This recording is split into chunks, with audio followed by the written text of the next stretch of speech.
My next guest is one of Hollywood's most successful screenwriters. He wrote many of the episodes of Naked City and Route 66, and then won an Oscar for In the Heat of the Night.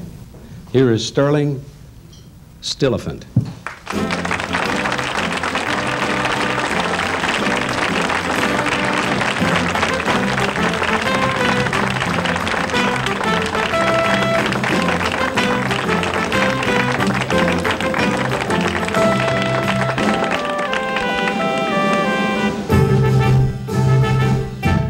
Last name is Silliphant. There's no T in it. They had a T in it. I know. It's kind of a strange name. She wants you to see her watch. Oh, it's beautiful. Those are wonderful. It's a marvelous. You know, Mike, I was sitting back there listening to this and very moved by it. Do you know that this little girl is only 1,600 days old, roughly? And it's something we always have in script writing. When you write a child's part, and let's say the child is 10 or 12, I try to write dialogue which is very literate, because 10 and 12-year-old children are really quite remarkable. Better believe now, it. This child, 4 years going on 5, and listen to the way she talked. Wasn't it something?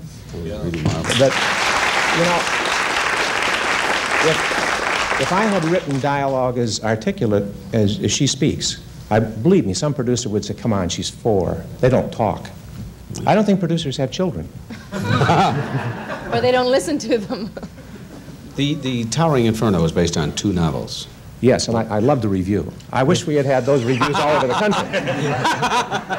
It was Jennifer Jones, someone in the audience. That's right, Jennifer, I forgot. Yeah. Yeah, she was lovely in that, too. What were the 2 novels? One was called The Tower, and the other was called The Glass Inferno. So they follow? They came together nicely. Yeah. What is the first step that you take as a writer to make a movie script out of these novels? You sign a contract. No, actually, Mike, what you do is if it's an adaptation, you know, if it's someone else's novel, you read it, you absorb it, you try to find his intent.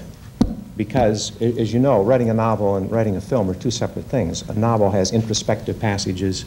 It has flashbacks when the guy was 2 years old and things which you can't have in the film. Mm-hmm. So you have to extract from the book that central part of it which you think is the film you and the producer want to make. If it's an original, as in the case, yours was an original, wasn't it? Yeah. Actually, he wrote that himself. John wrote it John himself, wrote it as well as directed it, yes. right. Wow. See, in that case, he doesn't have to read anything. It comes out himself. And all writers... Is that easier to do it that It's much way? easier. First of all, you waste the time reading the other man's work. And then secondly, you have to try not to be unfaithful to him if he's written a good piece of work, if he's a respecter, if he's an author that you respect. So your problem is to try to work your way through him into yourself. With an original, as in John's case, John was writing out of his life, out of his experience, out of being able to work with his wife and with Peter. They have a very close relationship, this particular group. They do beautiful work, as we know. And because they have a shorthand among themselves, they are able to move forward so much more efficiently than if you have to kind of absorb all the input of another man's work. Writing adaptations, I think, is the most difficult kind of writing to do. What you do it's very difficult, I would think. There aren't too many good screenwriters, are there? We have 3,000 members in the Guild. But I mean, how many of them are really making it now, be honest? Well, it's not a large percentage that it's like in the Actors Guild. Peter, the figures are kind of astonishing. Out of They really are all the people in the guilds, in the crafts, a very small percentage really, for instance, in the actors, earn more than $8,000 or $10,000 a year. Isn't that right? Very small. I think the average in our union and after is somewhere around the 3,000 Yes. range. Yeah, it's incredibly low. Wage of all the people in our union. How much did Towering Inferno cost? Close to $15 million. Wow, 15. 14.7. You know, it had 4 directors.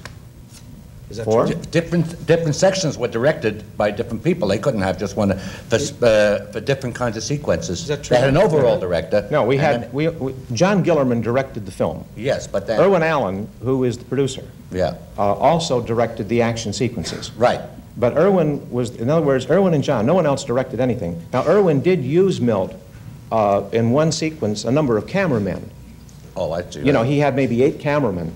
Well, you never saw anything like it because they have, for 2 floors of fire, that's unbelievable, and then it bursts out another 2 floors. It's an incredible film. I mean, I never saw a fire like that. How much is the film made? Well, so far, in less than 90 days, I think it's over $30 million. Now, is it true that, I'm only going by what I've heard, that if a film costs, you said somewhere in the neighborhood of 14 or 15 Right. million, that it has to actually double that in order to just break even? There is a figure, a magic figure, what we call the 2.7 formula. It has to 2.7 itself, which is almost 300%. It hasn't broken even yet, then? Well, actually, those are bookkeeping figures. I mean, it's based on overhead and amortization and things none of us understands. But I would say that at this point, that film is pretty close to being into a profitable situation and hasn't just started to go into the neighborhoods. But 15 million, it took a little nerve to invest that kind of money, didn't it? Yeah, it was a great deal, but two studios did it, Warner's and Fox together. Can I tell you something that is very, very exciting, if I can get off disasters for a moment? My wife, I got married in July. I married a very lovely lady from Asia, has just gotten signed to play opposite James Caan in a Sam Peckinpah film which shoots very soon in San Francisco, The Killer Elite. And I'm very, very proud of her, and she's sitting out in the audience. And I don't know if you can pick up. Can we do a camera? Oh, beautiful.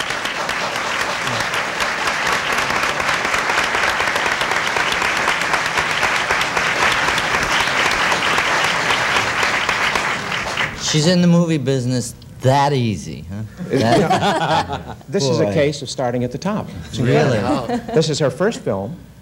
I have kind of conspired to keep her out of anything else, waiting for the right chance. She's one of the... Sam Peckinpah, she might not live through the film. Well, I tell you, she's a karate expert.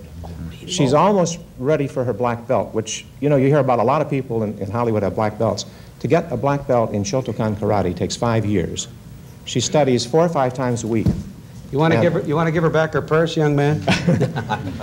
And Sam is quite intrigued with her martial arts ability. So I think she'll do fine with Sam. Sam is really you know, Sam directed a television show I wrote 14 years ago, and Peter may not remember it, but there in a naked city, which goes back to like 1959 or 60, he has a wonderful part with Eli Wallach at the opening of what sold our pilot, The Death of Princes. Remember On the Roof, Peter? I do remember, Stirling, because I think it was the first film television show I ever did. Is that right? Yeah. Yeah. We have a film showing the making of one of the big scenes of Towering Inferno. This is incredible, so don't take your eyes off the screen. Watch this. Now I have your attention, please. We will start off by lighting the pilot, bringing up the fire, putting in the smoke. We will then roll the cameras. After we roll the cameras, I will call for water. I will call action. I will count 1, 2, 3, and somewhere on the way to 10, a pistol shot will go off, and within 2 seconds after that, the big explosion will occur. Fire brigade standing by. Bring in the smoke up high. Clear that aisle down there. Fellas, all cameras rolling. Camera number 1, marker. Camera number 2, marker. Camera number 3, marker. Camera number 4, marker. Camera number 5, marker. We now have speed on all cameras. Action! Bring up the fire! Okay! 1, 2, 3, 4, 5, 6, 7, 8,